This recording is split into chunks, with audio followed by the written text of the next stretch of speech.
kali ini Keren melaksanakan Techminar yang bertemakan How to Avoid Sandwich Generation. Kemudian generasi sandwich sendiri dibagi, 3, sebenarnya 3 karakteristik, itu, yang membagi adalah bernama Karao Abaya, dia expert of aging and elder parent care issues. Ada traditional sandwich, yaitu sandwich yang menyokong atasnya dan bawahnya. Ada yang disebut club sandwich, itu yang terimpit, menyokong, orang tuanya, anaknya, dan cucunya, atau sebaliknya, menyokong anaknya, orang tua, dan kakek neneknya. Dan ada juga yang memang berprofesi sebagai, orang yang merawat lansia, ya. Kemudian, sebenarnya menjadi generasi sandwich itu nggak buruk, karena ada banyak hal yang bisa menjadi sebenarnya kita harus bersyukur ya kalau kita bisa membantu orang tua, apalagi, dalam kebanyakan keluarga Indonesia membantu orang tua itu sebuah kebanggaan gitu ya. Jadi sebenarnya nggak ada buruknya, yang menjadi sulit adalah kalau kita sendiri tidak bisa mengelola, stres dan juga mengelola finansial kita dengan cukup baik. Di sini saya sampaikan ada beberapa anugerah yang bisa kita, miliki kalau kita, menjadi generasi sandwich, tapi juga ada tantangannya, dan tantangan terbesar adalah masalah psikologis dan masalah, finansial ya. Jadi perencanaan finansialnya, harus sangat baik. Kebetulan di sini ada 3 ahli dalam perencanaan, finansial, dan nanti itu akan dibahas oleh, mereka gitu ya. Jadi saya nggak akan terlalu banyak bahas di sana. Kemudian, bagaimana menghindari jebakan sandwich generation, ya itu tadi. Jadi kita harus, merancang finansial dengan cukup baik, tapi juga bisa bersamaan dengan itu merancang, mengatur, me-manage, stres kita dengan baik gitu ya.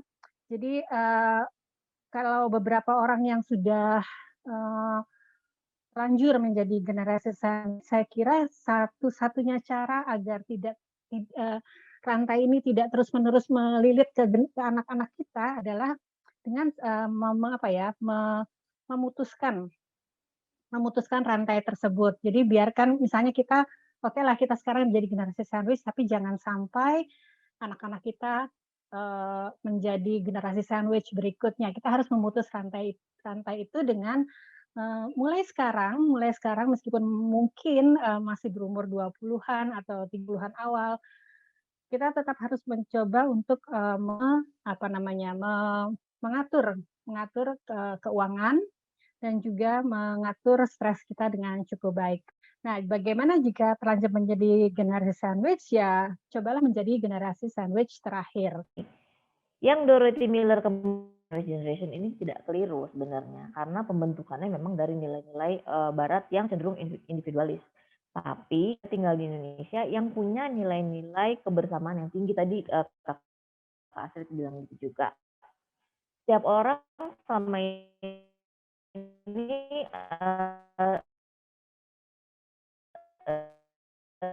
di sini memiliki status yang sama, ada orang tua hubungannya itu tidak terputus loh teman-teman. Kan nggak ada kan ya bekas orang tua, bekas anak, maka selamanya kita akan terikat atau terkait di dalamnya. Nah, bagaimana sandwich generation dipandang dari sudut pandang Islam gitu ya. Nah, dari sisi kewajiban dan kemampuan, Allah menyampaikan seperti yang di sini, di dalam Al-Baqarah 215, katakanlah harta apa saja yang kamu infakkan hendaklah diperuntukkan bagi kedua orang tua, kerabat, anak yatim, perjalanan. Dan kebaikan apa saja yang kamu kerjakan, maka sesungguhnya Allah Maha mengetahui. Gitu ya. Bagaimana infak itu disalurkan? Ketika kita berpenghasilan, maka dianjurkan untuk berinfak atau memberikan kepada yang pertama orang tua dulu. Sebelum urutan selanjutnya yaitu saudara, anak yatim, dan orang miskin. Nah, di bagian lain mengenai kebutuhan keluarga atau anak, Allah menyampaikan di dalam An-Nisa ayat 9, hendaklah kamu takut kepada Allah, orang-orang yang sekiranya mereka meninggalkan keturunan yang lemah di belakang mereka, yang mereka khawatir terhadap kesejahteraannya. Oleh sebab itu, hendaklah mereka bertakwa kepada Allah dan hendaklah mereka berbicara dengan tutur kata yang benar. Ini pemaknaannya cukup panjang, tapi singkatnya gini. bahwa jangan sampai kita sebagai orang tua meninggalkan anak-anak yang lemah iman dan akidahnya. Nah, orang-orang yang, seperti ini, ya kalau misalnya orang kita tuh kurang mendidik anak-anak, maka orang ini gampang terpengaruh tuh, lemah iman, gampang dipengaruhi teman-temannya, ya seperti banyak kasus sekarang ini gitu ya, eee, gampang terpengaruh pemahaman yang lain, syirik, munafik, dan lain-lain. Hidupnya tuh terombang-ambing tuh, labil, jadi mudah gampang melepas imannya gitu, dibawa-bawa sama teman-temannya ya. Dalam hal ini, anak-anak membutuhkan pendidikan yang terbaik. Nah, hal ini kalau diterjemahkan dalam angka, maka kesemuanya akan jadi biaya nih teman-teman. Belum lagi sampai ke perencanaan waris ya, itu tentu udah pasti itu pasti ada hubungannya. Nah, lanjut ya teman-teman. Oke, jadi sandwich ini beban atau kesempatan sih?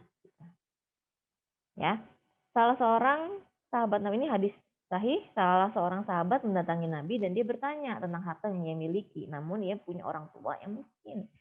Lalu bertanya apakah ia wajib menafkahi orang tuanya. Kemudian Rasulullah menjawab, "Hei, sesungguhnya kamu itu dan hartamu adalah milik orang tuamu loh.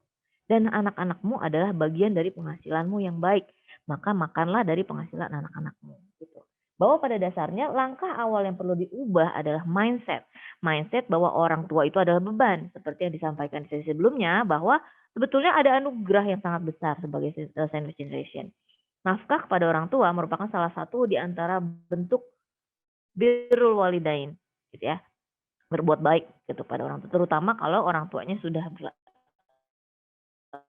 udah usia lanjut, belum mampu, kita ditopang sama orang tua kita. Ketika orang tua kita udah tua, kita, berkesempatan merawat mereka dan kita dikasih pahala loh, itu kan privilege banget ya. Jadi kita tuh sebenarnya, eee, seharusnya sih tidak menganggap itu sebagai beban, melainkan sebuah kesempatan berharga yang tidak semua orang punya kesempatan ini. Demikian juga kesempatan untuk mensupport keturunan kita yang merupakan aset, amal di kemudian hari, gitu ya. Nah, pertama, itu amankan diri dulu sebelum menyelamatkan keluarga.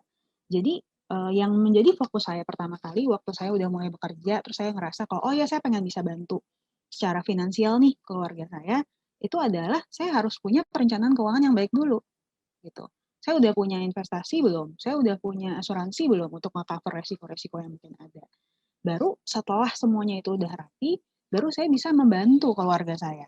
Karena kalau misalnya enggak, yang sering terjadi itu saya punya beberapa, saya pernah dengar beberapa cerita dari beberapa kerabat yang mereka itu sampai, orang tuanya tuh bahkan nggak tahu gitu kalau sebenarnya mereka tuh nggak mampu untuk membantu. Tapi, mereka memaksakan diri gitu ya sampai, pinjam sana sini gitu ya, ke pinjaman online dan lain sebagainya, yang begitu orang tuanya tahu malah jadi sedih gitu. Nah ini yang tadi saya bilang, kita nggak bisa kasih kebahagiaan, kita nggak bisa kasih, istilahnya kayak keamanan finansial kalau kitanya sendiri mencapainya dengan cara yang salah, atau kita sendiri nggak punya itu sebenarnya. Itu ya jadi, ini dan yang terlebih ya secara psikologis kita juga harus bahagia dulu gitu, karena menurut saya dari sudut pandang apapun, sangat menyenangkan atau sangat baik kalau misalnya kita itu membantu orang tua, menjalankan kewajiban kita tuh dengan hati yang bahagia. Itu yang paling penting sebenarnya menurut saya. Jadi hal yang pertama yang harus dipikirkan adalah, kita harus lihat dulu nih, kita nih udah sehat belum sih secara finansial sebelum kita mau bantu orang tua, itu dulu. Kalau memang belum, berarti memang belum belum siap gitu, disiapin dulu. Lalu yang kedua adalah bicarakan pengaturan finansial ini secara tuntas, gitu ya. Karena kalau misalnya kita bicara soal uang, banyak sekali hubungan yang rusak, itu gara-gara itu. Saya banyak mendengar cerita, di mana ya manusia gitu ya, dalam berinteraksi entah dengan pasangan suami istri, mertua dan menantu, anak dan orang tua, saudara, itu yang ribut gara-gara memang ketidaksepakatan soal uang. Jadi ada baiknya dibicarakan di awal gitu secara tuntas. Misalnya mungkin teman-teman bisa catat nih pemasukan saya besarnya sekian, pemasukan mungkin kakak, mungkin adik atau saudara itu sekian gitu. Dan saya bisa ngebantu di pos apa gitu. Jadi bisa dibicarakan nih keterbatasan-keterbatasan kita. Kayak tadi misalnya, "Oh ya, iya maaf nih, Pak, Bu, saya kan kebetulan juga ada kebutuhan rumah tangga untuk yang, anak saya, untuk istri saya," misalnya gitu ya. Kemudian saya bisa bantu untuk mungkin biaya bulanan, untuk bayar listrik gitu. Nah, pos-pos yang mungkin belum bisa ke-cover ini sama-sama dicari bareng solusinya. Kira-kira gimana ya untuk yang ini? Apakah mungkin si kakak bisa atau mungkin gimana bisa gitu segala macam. Jadi semuanya itu didiskusiin, jangan sampai ada situasi yang istilah disembunyikan gitu. Karena saya juga sering nemu tadi yang saya ceritain gitu. Orang tuanya kayak nanya, ini saya kita di rumah lagi ada kendala ini, kamu bisa bantu nggak? Sebenarnya dia nggak bisa bantu, tapi memaksakan diri gitu ya, sehingga akhirnya orang tuanya tuh bahkan nggak tahu kapasitas finansial anaknya. Jadi akhirnya malah begitu tahu bahwa ternyata ini semua hasil dari hutang gitu ya, malah jadi ngerasa bersalah, orang tuanya jadi stres. Dan menurut saya itu juga nggak oke gitu ya, membantu orang tua dengan cara seperti itu. Jadi sebaiknya dibicarakan secara tuntas gitu, betul-betul terbuka. Jadi kita juga tahu di pos mana yang kita masih harus cari lagi nih bareng-bareng solusinya. Lalu kalau masih memungkinkan, masih bisa masuk asuransi, ada baiknya orang tua di-cover dengan insurance juga. Supaya nantinya kalau ada resiko kesehatan gitu ya, kita tahu juga untuk biaya kesehatan saat ini cukup mahal gitu ya, apalagi kalau untuk usia lanjut. Jadi ada baiknya kalau misalnya masih memungkinkan gitu, mungkin bisa diusahakan untuk di-cover dengan asuransi. Lalu yang ketiga, upayakan penghasilan tambahan. Jadi saya tahu ini bukan hal yang mudah untuk dilakukan. Saya juga tahu ini bukan keadaan yang paling ideal yang bisa kita lakukan. Tapi seandainya mungkin gitu ya, ada baiknya ada pengupayaan untuk penghasilan tambahan dari dalam rumah tangga. Misalnya tadinya yang bekerja itu cuma suami gitu ya, istri ada di rumah dan bekerja dan full time gitu ya mengurus rumah tangga. Ada baiknya mungkin istri bisa mengusahakan penghasilan tambahan, mungkin nggak harus dengan bekerja penuh waktu ya, tapi mungkin bisa dengan misalnya mencari penghasilan online gitu ya, atau jualan makanan pakai ojek online atau bagaimana gitu ya. Sehingga ada penghasilan tambahan untuk rumah tangga yang mungkin nanti bisa membantu meringankan beban rumah tangga ini. Karena beban rumah tangganya kan nggak cuma suami, istri, dan anak, tapi juga orang tua gitu misalnya dalam kasus ini. Itu yang kalau misalnya bisa ada, akan lebih baik gitu. Nah lalu, ini bukan skenario ideal saya tahu, tapi kadang-kadang dalam beberapa situasi mungkin lebih bijaksana untuk dilakukan. Jadi artinya kita memilih yang sedikit lebih baik dibandingkan yang lain gitu ya. Walaupun semuanya skenario-nya mungkin tidak ideal. Jadi saya tahu dalam misalnya pasangan-pasangan yang sudah menikah pasti idealnya adalah bisa tinggal berdua saja terpisah dengan orang tua gitu.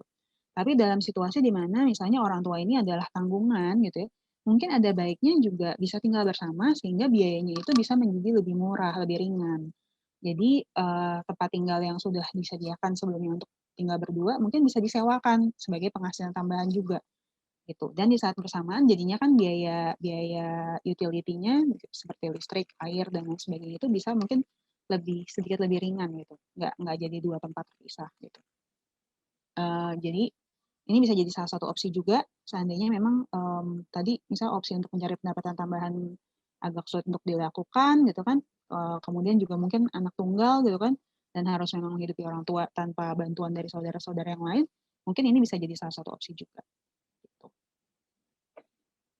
Nah, lalu yang paling terakhir adalah penuhi kebutuhan bukan keinginan. Ini berlaku untuk semua di dalam rumah tangga. Gimana sih caranya agar tidak menciptakan generasi sandwich berikutnya? Sebelumnya kan sudah dijelaskan juga ya oleh pembicara-pembicara sebelumnya. Di sini saya mau jelasin sedikit tentang melakukan perencanaan keuangan dengan baik. Jadi saya sedikit di sini mau cerita tentang konsep pembagian 28.000 hari kehidupan manusia oleh seorang perencana keuangan dunia namanya Dr. Sanjay Tolani. Beliau ini membagi fase kehidupan manusia menjadi 28.000 hari atau 80 tahun dan terbagi atas 4 kuadran atau 4 tahapan kehidupan. Yang pertama ini kita bisa lihat ya di sini usia 0 sampai 20 tahun, di sini 7.000 hari pertama kita, di sini biasanya masih dalam tahap bermain dan belajar atau sekolah. Kemudian memasuki fase kedua, usia 20 sampai 40 tahun, di sini biasanya kan teman-teman udah pada mulai kerja ya, udah mulai memasuki usia produktif, sudah punya penghasilan, dan mulai menciptakan aset, misalnya sudah beli rumah, beli mobil, atau menabung, dan pada umumnya di usia ini rata-rata sudah mulai berkeluarga dan mempunyai anak. Nah, fase yang ketiga ini adalah usia 40 sampai 60 tahun. Di sini adalah masa untuk akumulasi aset ya. Jadi yang tadinya udah punya rumah, pengen beli aset lainnya gitu. Kemudian sudah punya macam-macam aset, dia pengen nambah aset lainnya. Jadi harapannya aset ini atau kekayaannya ini akan dinikmati di masa depan. Nah, fase yang keempat ini adalah 60 sampai 80 tahun. Ini fase terakhir dalam kehidupan manusia. Di usia ini adalah masa pensiun ya kalau kita bilang. Jadi idealnya di usia ini kita sedang menikmati aset yang sudah diciptakan dan diakumulasikan sebelumnya. Di sini kalau kita lihat, saya juga mencantumkan dengan hasil survei dari BPS tahun 2019 mengenai angka harapan hidup orang di Indonesia. Kurang lebih ya ini angka harapan hidup kalau laki-laki tahun 2019 itu sekitar 69,44 tahun, kalau perempuan itu lebih panjang 73 tahun. Jadi ya kurang lebih hasil survei ini mendekati konsep pembagian 28.000 hari kehidupan manusia. Nah, lakukanlah perencanaan keuangan segera saat masih dalam usia produktif ya. Siapkan segala sesuatunya dengan baik.